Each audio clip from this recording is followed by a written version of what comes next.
आपने राम मंदिर खोला, सबसे पहले आपने राष्ट्रपति से कहा कि भैया आप आदिवासी हो, आप तो अंदर आ ही नहीं सकती, अलाउ नहीं है आपको, किसी एक मजदूर को नहीं आने दिया। आपने किसी बढ़ई को देखा, किसान को देखा, मजदूर को देखा? नहीं भाई, हमने ऐसे किसी भी मजदूर को नहीं देखा। हमने जो राम मंदिर है, हमारे करोड़ों हिंदू का आस्था जिससे जुड़ा हुआ है, उसमें देश के राष्ट्रपति नहीं गई। भाई मैं राहुल गांधी से मैं एक चीज़ पूछता हूँ कि भाई आपने ये चीज़ कहाँ से सीखी है? आप एक बात बताइए राहुल गांधी जी, आपने ये चीज़ सीखी कहाँ से पहले? और यार किसने आपको ये लिख के दिया है और किसने इनको ये बात बोलने के लिए बोला है कि भरी मन से पब्लिक को जैसी मर्जी वैसे गुमराह करते रहो? किसने अधिकार दिया है? किसने ये बात बोला है? मतलब कुछ भी बोल दो, कुछ भी कह दो। जरा मैं दोबारा से सुनना चाहूंगा इस वीडियो को और उसके बाद मैं इनको जवाब दूंगा। एक बार दोबारा से बताइए तो जरा। आपने राम मंदिर खोला, सबसे पहले आपने राष्ट्रपति से कहा कि भैया आप आदिवासी हो, आप तो अंदर आ ही नहीं सकती, अलाउ नहीं है आपको, किसी एक मजदूर को नहीं आने दिया।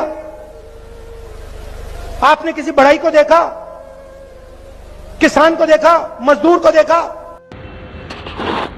अब बताओ, सबसे पहले राहुल गांधी ने ये बात कहते हैं कि आपने राम मंदिर खोला। ये कोई दुकान नहीं है कि जो राम मंदिर कोई खोल सकता है। राम मंदिर की स्थापना हुई थी, पहली बात राहुल गांधी, राम मंदिर की स्थापना हुई थी और उसमें जो देश के माननीय राष्ट्रपति महामहिम राष्ट्रपति हमारे देश की द्रौपदी मुर्मू जी आई थी और पूजा की थी। और ये रही पूजा की वीडियो जो आपके स्क्रीन पर चलता रहा है। करोड़ों दर्शक, करोड़ों लोग हमारे देश के सब देख रहे होंगे और देखे भी थे कि हमारे देश के महामहिम राष्ट्रपति जी राम मंदिर में अपनी आस्था को व्यक्त कर रही थी और उसने पूजा अर्चना भी की। दूसरा चीज, जब राहुल गांधी जी ने ये बात को कहा कि जो आपने किसी बरही को देखा, किसी मजदूर को देखा, जी राहुल गांधी जी हमने बिल्कुल देखा और बरही को भी देखा और मजदूर को भी देखा। जो हमारे देश के मजदूर थे उसको भगवान की तरह पूजा किया गया। प्रधानमंत्री जी के द्वारा उस पे फूल की बारिश कराई गई। प्रधानमंत्री जी ने स्वयं अपने हाथों से फूल की बारिश किया उन पे। और आप किस तरह से लोगों को भ्रमित करते हैं समझ में नहीं आता है। आपको देश का नेता कहने में शर्म आता है और आप कहते हैं कि प्रधानमंत्री बनेंगे। आपकी ये सोच, आपकी ये मानसिकता जो लोगों को भड़काने वाले सोच है, वो कभी भी देश के प्रधानमंत्री तो क्या एक छोटा सा पद के भी लायक नहीं है। ना जाने लोग आपको किस तरह से सांसद बनाते हैं। ये लोगों की सोच है हमारे देश की।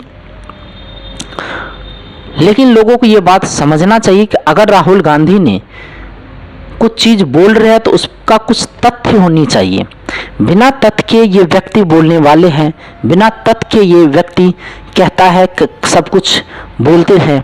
लेकिन मैं राहुल गांधी से ये अपील करूंगा, मैं अपने चैनल के माध्यम से, मैं इस एक्सपोज पॉलिटिक्स मीडिया के पेज से राहुल गांधी को ये संदेश पहुंचाना चाहता हूं, उन तक ये संदेश भेजना चाहता हूं, उनसे अपील करना चाहता हूं कि आप जिस तरह से लोगों को भ्रमित कर रहे हैं, जिस तरह से लोगों के आस्था के साथ खिलवाड़ करने का काम करते हैं, जिस तरह से आप राम मंदिर पर टिक्का टिप्पणी करते हैं, ये कहीं ना कहीं देश के उन तमाम लोगों को आस्था पर आप प्रहार करने का काम करते हैं। आप मुस्लिम के लिए ऐसे शब्द का प्रयोग नहीं कर सकते हैं। आप राम मंदिर को ही टारगेट क्यों करते हैं? आप मस्जिद को टारगेट क्यों नहीं करते हैं? मैं ये नहीं कहता हूं कि आपको सबको टारगेट करना चाहिए। हम हर धर्म का सम्मान करते हैं।